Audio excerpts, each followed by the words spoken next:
Welcome to Next to Madison, a podcast to help you live your best life. Welcome back to another fun episode of Next to Madison. I am your host, Madison Malloy, and on today's episode, we have got celebrity entrepreneur and author back on the podcast, Clint Arthur. I am so excited to have him here. He is been one of my personal development coaches. I've been to his retreats. He is amazing. And on this episode, we are talking about fear, about how you would live your life if you knew you only had 1 year left to live. We're talking about the difference between fear and intuition, and how playing it safe is actually the riskiest thing you can do. You do not want to miss this episode. So we'll be right back after this brief message with our guest, Clint Arthur. Hey, it's Madison Malloy. Just wanted to remind you to make sure you grab a copy of my book, Time to Lighten the Fuck Up. It is a great, funny self-help book that is going to help you get out of your own way. I have already helped thousands and thousands of people, and they are on their way to living their dream life, and I want every listener to be able to live their dream life as well. So grab a copy of the book on Amazon, Barnes & Noble, or even the audiobook on Audible. Now back to the show. We're back with our amazing guest who's been on this show before, and he is coming in third time's a charm because he's that good. I love this guy. Clint Arthur, what's going on? Hey, great to see you, my dear. Yeah, I'm excited you're back on. And I wanted to do an episode because you and I have talked offline about breaking through fear. And I love this topic. I'm afraid. Hey, when I was on the Today Show with Brooke Shields, she said, you talk a lot about being comfortable outside of your comfort zone. I said, yeah, life begins where your comfort zone ends. And then she said, ooh, that sounds scary. And I said, when it's scary is when it's great. And I had never said that before. That's what I love about going on TV, is that you're like so alive and in the moment that, stuff comes out of your mouth that is awesome that you maybe never even said before. And that's exactly what happened. And, I would say that, following that advice has been some of the best stuff that I've ever done. For example, when my wife and I came down to Acapulco to do the 2 weeks to slow the spread, there was an announcement made on CNN and on Fox News and everywhere. It said all Americans should return to the United States to shelter in place. Remember that? Yep. And that's when I rented our first villa in Acapulco for a month. As soon as I heard that, because I'm in a point in my life where I don't trust what I hear from the government sources, right? Yeah. But that was freaking scary, because here I saw a video from CNN of like thousands of Americans being corralled into O'Hare Airport with no social distancing and no masks because they were returning to the United States. Everybody was returning to the United States. I know a lady who flew back from Africa from a safari. 80-something-year-old lady flew back to shelter in place. And here we were doing the opposite. And that was freaking scary. And you know what? It was the best thing we ever did. We came down 2 weeks to slow the spread, and we've been here almost 4 years now, and we love our lives. And everyone tells us we look better and younger and healthier, and we have no stress, and it's just been amazing. And then that was about conquering fear. And then the second time where I really clearly conquered fear was when it was time to write the giant check to buy villa number 1. Okay? A big 7-figure check. Yeah. And I'll tell you what, I had never written a check for 7 figures before. That is scary. Write a check for 7 figures. Boom, with a pen in your checkbook. I literally did that. And that was scary. And because what if nobody came to our seminars? We bought this gigantic villa. You've been there. It's awesome, right? And it's huge. It sleeps 16 plus. Like when Mexican families come there, they'll sometimes have 25 or more people sleeping in our villa. But when we bring clients, we limit it to 16 because everybody needs a bed. But I said to Allie, hey, if nobody comes to our seminars, if all we get is we just get to live in the villa, then we win. But I'll tell you what, it was so freaking scary writing that check. And man, people come to the seminars. It's more than paid for itself already. Yeah. just in the last 3 years of doing events there, it more than paid for itself. And now we have a second one because we did great, but it was freaking scary. And that's why I say when it's scary is when it's great. And that's why I personally, when I feel fear, that's what I move towards. I use fear like a divining rod. If I'm feeling fear, that means that it's probably good. Yeah.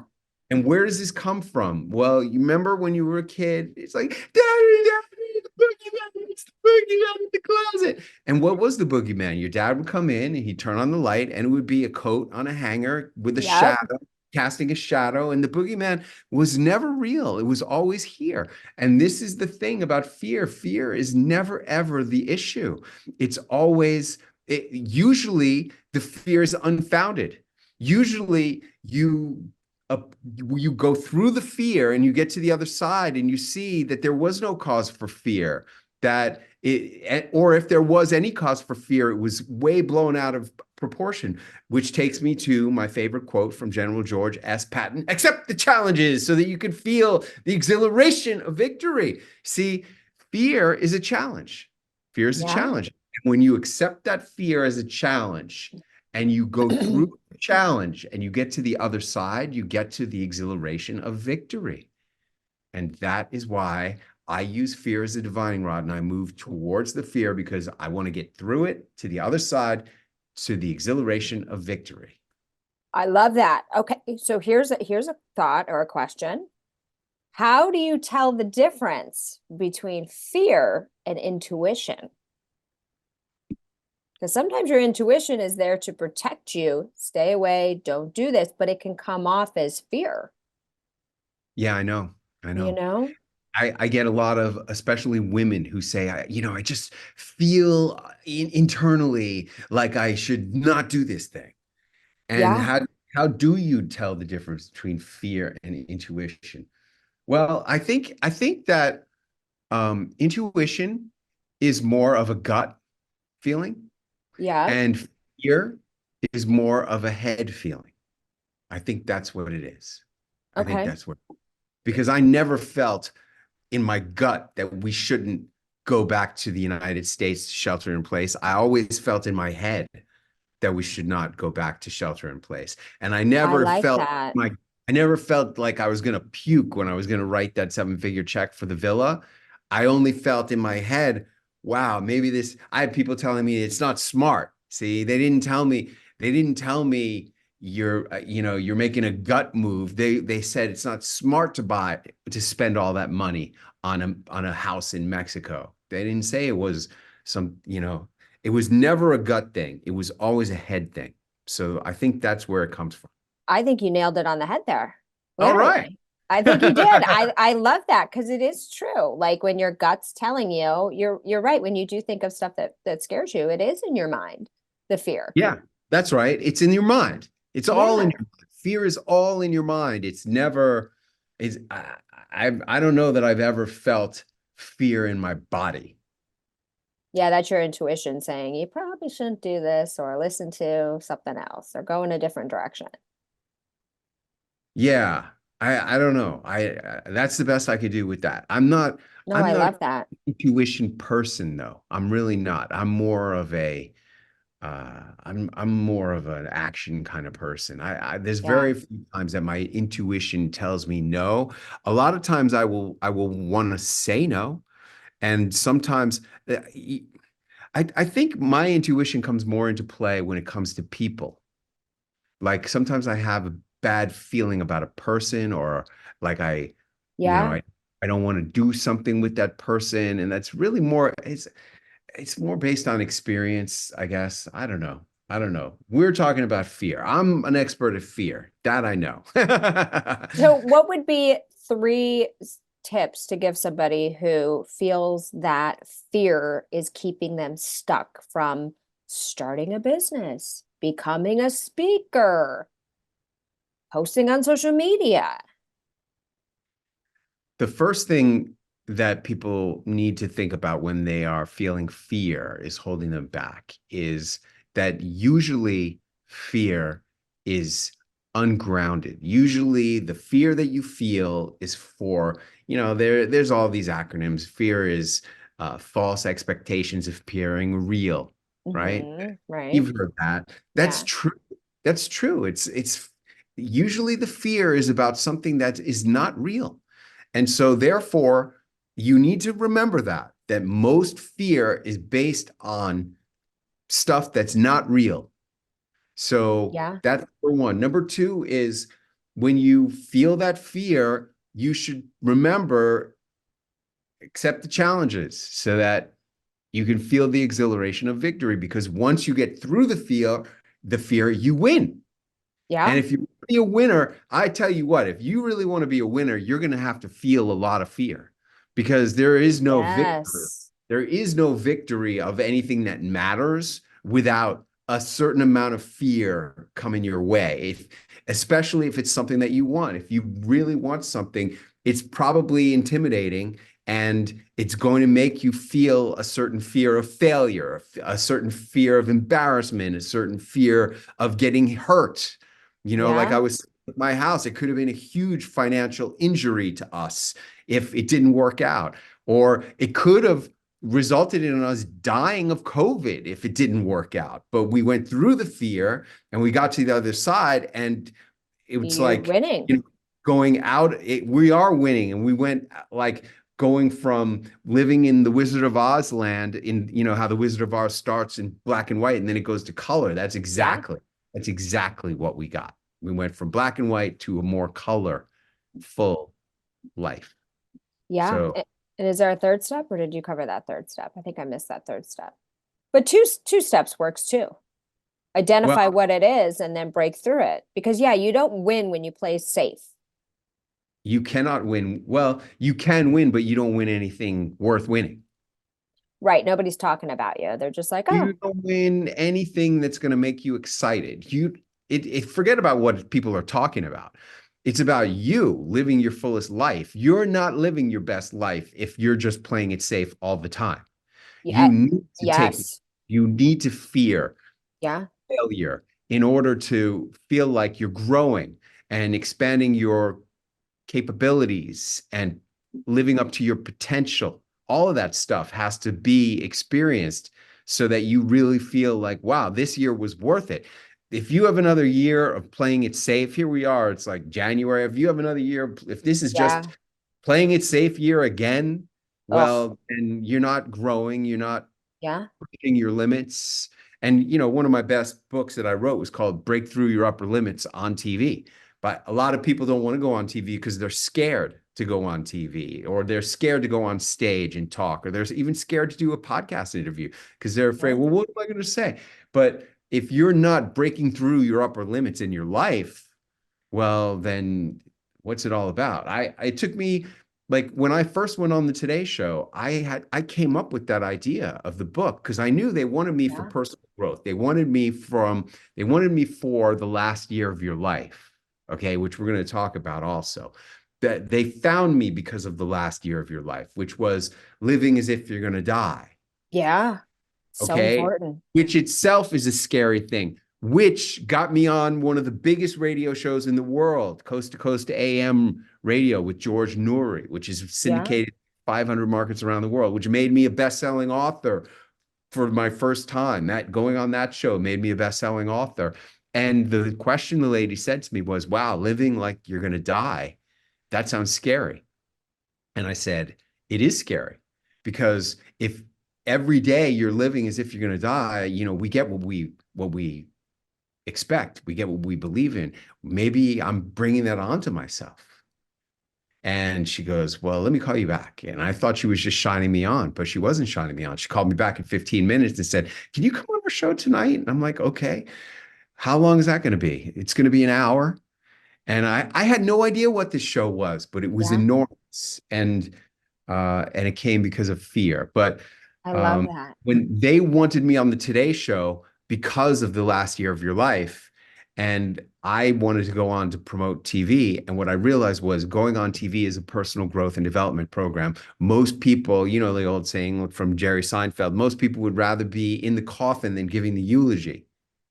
And Yeah. that right? That applies to giving, that applies to going on TV. And that's why I say break through your upper limits on TV. Hey, you want to grow as a person, you got to break through your upper limits. I remember when I walked on fire. The night before I walked on fire with Tony Robbins, I was in a sleeping bag on my brother's floor in the living room of his apartment in New York City. And I was afraid. I started thinking about what Yeah. am I doing? I flew all the way here. I'm going to walk on fire with bare feet. What if I burn my feet? What if I become an invalid as a result of this? I was afraid. Yeah. I went through that fear and walked on fire, and that was a hugely empowering thing. And then the second time I did it, I was with my now wife. I bought her a ticket for her birthday to go walk on fire with Tony Robbins, and I heard the drums, and I thought to myself, "Oh wow, those are the drums. I should go watch." And I go watch, and they're like setting up the lanes of fire. They have like 10 lanes of fire in the parking lot, and I thought to myself, wow, I could go down the hill and get online and walk on fire again. And nobody would ever know that I'm not even registered for this seminar. And Right. then and I thought to myself, yeah, but you can't do that. You're not all psyched up by Tony Robbins to go do it. And then I thought to myself, the piece of technology that Tony teaches, if you're afraid, you must. And this can be the third thing. If you're afraid, you must. If you're afraid, you must. If you use that piece of technology, which is Tony Robbins, Yeah. that guy had a huge impact on me. That piece of technology had a huge impact on me. It made me a leader. I said to my wife, I'm thinking about stepping up to become the team leader. They're going to have the election at the next meeting, but I'm afraid that if I do step up for that, that I'm going to be late or I'll screw up in some way and get Oh, from the job, and this will become a stain on my life instead of a great thing. And my wife goes, well, you know what Tony Robbins says, if you're afraid, you must. And so I did. And that was like a major delineation point in my life. There was me before I became a leader and before I decided to become a leader. And then there was me after I decided to become a leader. And the after is a much better version than the before. The before was living in fear, and the after is the person who just goes through fear and gets to the other side, because that's where the yes. exaltation of victory lives. So what scares you today? What Besides scares besides the government. well, I don't know that anything scares me today, really. I don't know. Okay. I don't live it with fear. I, we were talking earlier about like an expectation about trying impossible things. I'm not even afraid to try impossible things. I'm very lucky in that I'm I've taken my life to a level where I can do whatever I want. I can afford to do basically whatever I want. And now that's what I do. So Yeah. even if it sounds impossible, like what we were talking about earlier, what this goal is like an impossible goal. Nobody can do this, but I'm still going to try anyway because I'm not afraid to try. I'm not afraid to try impossible things. So That's you where feel free. You must feel very free. It's a I very do. freeing feeling when you can, take those risks and you're not afraid because honestly, the worst thing that happens is you die. And Yeah, that's going to happen no matter what. So that you is the might as word. well live the best life and take all the chances you can. But I do love that book where you did talk about living like it was the last year of your life because all the stuff that really upsets us, wouldn't we would pay better attention to things that are important if we knew we only had a year left. Man, I think about this all the time. It's like, how much time do we really have? We don't know. We I don't. want to live to be 150 years old, but I don't know if I'll be gone tomorrow. You don't know. Like one time our dog ran away like a couple months ago. Nova ran away and we looked for hours and couldn't find her. I was at the point where, man, I really didn't think Nova was going to ever come back. Ugh. And it was just from one day to the next. And Nova's a Shiba Inu. Shiba Inu is the longest living dog breed. And we expect to have like another 10 years with Nova. And all of a sudden, one day, she was gone. And I thought that was it. And you never know if this is going to be the last day or Yeah. not. You don't know. So who knows if it's going to be the last day of your life or the last year of your life? If it was the last year of your life, what would you do? If it was the last day of your life, what would you do? Yeah. See, yeah. And this all came from the campfire. See, it was October of 2008. And I was afraid because the world was melting down. And I sought out help from a men's self-help campfire. What's that? That's 18 naked guys dancing around the campfire. And I'm one of them. Why'd you And have to be naked? this is what it is. This is for a lot of people, that's part of the fear. Wow. It A lot seems of just people like a circle jerk. believe me, nobody was jerking. Nobody was jerking. Men were in a primal mode, like it was very primal. And Wow. I'm looking up at the sky and I'm looking at the beautiful stars in the sky. And I see this guy jump over the campfire. And then I noticed he was really hairy. And then I saw the shaman on the other side of the yellow and orange crackling flames, pointing a bony finger at me. You're already dead. You just don't know it. Like, Oh, what are you talking about, man? I'm the most successful guy on this team. 8 years ago, I was a freaking cab driver. Now I'm a millionaire. I was living on a little boat. Now I live in a mansion.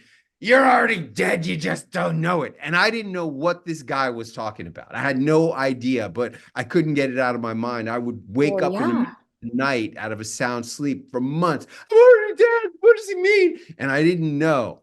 And then it came to be New Year's Day of 2009. And I wake up and I pour myself a mimosa because I was still drinking in those days. And I pulled out a pen and a pad of legal paper to write down my list of goals for the year, because that was something that I learned to do at the beginning of every year when I started becoming successful as a businessman instead of struggling as a starving artist and screenwriter and writer. Okay. And I asked myself a question that was inspired by the shaman. I said, I don't really know what the hell this guy means that I'm already dead. I feel like I'm alive. I think I'm alive. But what if I'm not alive? Or what if I was going to die at the end of this year? What would I want to accomplish if this was going to be the last year of my life? That's what I asked myself. And I did it on New Year's Day. And I was really surprised that the first thing that popped into my mind was, you got to write your book about how you became successful once you stopped being a writer. Once you stopped writing and started focusing on making money, what are the things that you learned at the Yeah. business school that helped you to be successful? Because I wanted to preserve all that knowledge for my little daughter, who was 13 at the time and didn't care lickety split about what daddy had to say about anything, certainly not about making money or business. But what I knew I had learned was important and I wanted to preserve it for her. So I wrote that book for her. And that Wow. became one of my very first best-selling books. And that took me from living like I was afraid. See, I was living like I was already dead. It took me a long time to figure out what the guy really meant because I wasn't writing anymore. I didn't write for 8 years. And that was because I had chased the Hollywood dream for 13 years. And after 13 years of chasing the Hollywood dream and driving a taxi in Los Angeles, I was the Wharton Business School taxi driver. And finally, I said, I can't keep throwing my life away for more years. It's been 13 years. I got to stop this crazy dream of wanting to be a writer Yeah. and start making money and create a life for myself. I was terrified. I was never going to get out of that ditch that I dug for my life. And Yeah.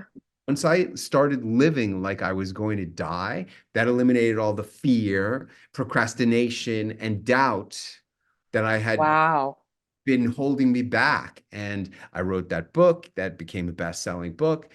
And uh, I have changed everything because I started living as if I was going to die. And that's been one of my superpowers. When I went on the Today I Show, love that. they asked me, the first question they asked me was, you talk, how do we, how do we become the one who is able to climb to the top of Mount Everest instead of just, letting these things go away? And I said, you got to live as if you're going to die. This has been my superpower. That's help me to accomplish so much so fast because it eliminates the fear, procrastination, and doubt. Those are the things, Wow, that's powerful. procrastination and doubt. Those are the things that will hold you back. Absolutely. So did you ever talk to anyone else or figure out what exactly he meant, that shaman? You had your own interpretation of it, but what was he saying? Well, what I learned in retrospect was that I was not writing, and I'm a writer, or at least I thought I was a writer until Yeah. recently. I'm a writer, but I've written 35 books. I'm pretty good Yeah. at writing. Yeah. And I wasn't doing that. And most importantly, I wasn't pursuing my dreams. I wasn't pursuing my ambitions. I wasn't trying. I literally was in marriage counseling with my wife at that. We got into that was one of the things that came out of living as if it was going to be the last year of my life is that, our marriage was on the rocks. And I brought it up to my mentor and advisor when I became the team leader. And he goes, Your Allie, your current wife? my current wife. And Okay, wow. I said to my mentor, we're on the rocks. We're walking on eggshells. He goes, well, do you want to stay married? That was a weird question. I was like, of course I want to stay married. And he goes, well, you better get into counseling because these things go south really fast in Hollywood. So we got into counseling, and I literally said to the counselor, I don't want to be anybody special anymore. I just want to live a normal life. That's what I said. And it was very soon after that that everything changed. And I started living as if I was going to die. And I wrote my book about what I learned at the Wharton Business School. And that changed everything because then I asked Jack Canfield, how do you sell 500 million chicken soup for the soul books? And he goes, well, you got to be kind of famous because people don't buy books from nobodies. They only buy books from famous people. So that started me going on TV. And I invested $6,000 to have a publicist book me on my first 4 TV appearances. And that led me to where my wife goes, why do you keep paying this lady? Why don't you book yourself on TV? And I was like, how do you do that? Mm, And I had to figure that out. And that what led to Breakthrough Your Upper Limits on TV, because booking yourself on TV is a growth process, and going on media tours all around the country is oh a growth yeah. process. All of this helps you to break through your upper limits and become more, to be more, do more, and have more. Yeah. And that all came out of living as if I was going to die. I love that. I love that. And it kind of relates to let's take it back to, or not back to, but let's take it to relationships where I think a lot of people have fear. I mean, you and I have talked, and we don't have to go into detail here, but offline, about I think my a lot fear of of people are being afraid of vulnerable. love. Yeah, a lot of people Yes, are afraid to love. What if they don't love me back? What if we get divorced? What if it breaks my heart and it destroys me? That's all possible, but it is. you don't get any points for not loving. You don't get any points for not getting married. I feel bad for the people who don't get to experience the real joy of a connection with somebody that becomes a lifelong relationship that lasts. We just celebrated our 20-year anniversary, and having her in my life has been undoubtedly one of the best things that's ever happened. She has helped me to become the man that I am today. And some of it was gently pushing me or guiding me, and I never would have got that if I hadn't had the courage to risk getting hurt by love and marriage and relationship. Yeah. So how do people take more risk and be vulnerable and not and drop the fear? Because I feel like I'm pretty on like fear is pretty much behind me, but I still have that fear when you like somebody and you want something more from them that they're going to not feel the same and you're going to be rejected. And so instead you play these games and you hold back, and or is it too soon? When do you bring it up? And it's just a lot of women and men go through this. And I think we sometimes sabotage what could be really great because we're afraid. Remember, the fear is in your head. You know, you Yeah. you are afraid that you're going to get hurt. That's all in your head. And you need to use your head to overcome your head. You need to Hmm. use your mind to overcome the fear that's in your mind. And you have to have the certainty and courage. Your courage is more powerful than your fear. I like You that. you need to use that courage because I'm telling you, the greatest satisfaction and joy and love and accomplishment in life. Hey, when I was at the Wharton Business School, one of the things I loved about Wharton was that they allowed you to take up to 50% of your classes in other colleges in the university outside of the Wharton Business School. And my favorite professor was E. Digby Baltzell, who taught a class called Sociology 10, SOC 10. And in SOC 10, it was influenced greatly by his books about social stratification in America, in which one of them, have you ever heard the term WASP, white Anglo-Saxon Yeah. Protestant? Yeah. Yeah, obviously, right? He invented that term in the 1960s. He invented WASP. Wow. And I had him for his last semester that he ever taught before he retired. And one day he shows up in class on the last day of the class. And he's like standing at the lectern with a far away look in his eyes, a 10,000-yard stare. And whole room gets quiet because he's just standing there staring off into nothing. And then finally, when the room is quiet, he goes, "You want to know how to know if you've lived a successful life?" And I'm like, and he goes, "If by the time you die, you have one true friend, that's how you know you've lived a successful life." Wow. And I'm looking at him. I'm sitting in the front row. I'm 4.0 GPA student. I'm in the presence of a living legend. Yeah. I knew also looking at him that he was thinking of his wife. That was his one true friend. And that is what greatly influenced me. Hey, look, I was like Wow. 39 years old and single when I was dating Allie. And that was one of the factors that influenced me to ask her to marry me. Was I wanted to follow the instructions of my best Ivy League professor in terms of having a successful life. I wanted to take the risk of having a successful life by having one true friend. And I'll tell you what, Allie is definitely a true friend. Oh, 100%. Allie's so wonderful. I'm so lucky to have met her and met you too. Yeah, well, I try to be a good friend to everybody, but I know Yeah. no matter what happens, I got her. I got one true friend, and that's been one of the things that's helped me to feel like I'm leading a successful life. And the other one is this one. Here's my motto: freedom, power, and adventure. Clint Arthur, entrepreneur. And I made this coin in 2011. This is a challenge coin that I made. This was my business card for a long time. And that's how I live my life, with freedom, power, and adventure. I love that. I mean, yeah, I think that's so great.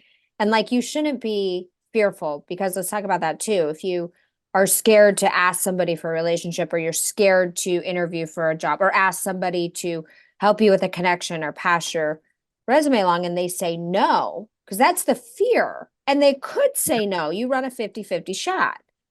Yeah. The fear goes away once you find the answer. It may not be the answer you want. Well, this is the whole thing about once you conquer fear, then you have freedom from the fear, and you have power Yeah. because you went through the fear, and you have an adventure. When you decide to confront the fear, that's adventure. There you go. That's everything that my life is all about, all in one shot. And it all has to do with going through the fear. Yeah. I love that. That was a great way to wrap it all up. So plug yourself. Where can we find you? Buy all your books, all that good stuff. Go to clint.com, CLINTTT.com. Wait, you spell your name with three T's? No, I don't. But one of my clients was an expert on namology, the science of what does your name mean. And she said to me, "Clint, I wish you had an extra T at the end of your name because the T's always end up on top." And I said, "Well, I can't get Clint with two T's.com, but I did get Clint with three T's.com. And it's easy to remember and easy to find and easy to type in without making a mistake. And that's where everything is, Clint with three T's.com." I love it. You guys, and you can also go on Amazon and search his name, and his all his books will show up as well. So definitely check those out. Wisdom of the Men, very powerful. But I think everyone should read that. What is it? 1 year to live? Last year of your life. Last year of your life. Yeah. If you want a Yeah, more advanced version of the that's last year of your powerful. life, I did a version of it with all kinds of audios and videos, one audio and one video to guide you through each of the 52 weeks of living as if you're going to die week by week by week. I made the audios, I made the videos, and that book is called The Greatest Book of All Time because once I amped up the last year of your life with all those videos and audios, it was the greatest book of all time. Oh my gosh, that is powerful. Well, thank you so much for gracing us with your presence again. This was awesome. That's very sweet of you. It's I always a loved it. pleasure. Great to see you and great to spend time with you, Madison. Absolutely. And thank you. And thank you to everybody who's listening. We'll see you next time to find out who's next. Hey, your host here, Madison Malloy. Please make sure to subscribe to the show on all podcast platforms and please rate and review us on iTunes and Spotify. Also, if you have any questions or comments, you can email us at contact@nexttomadison.com.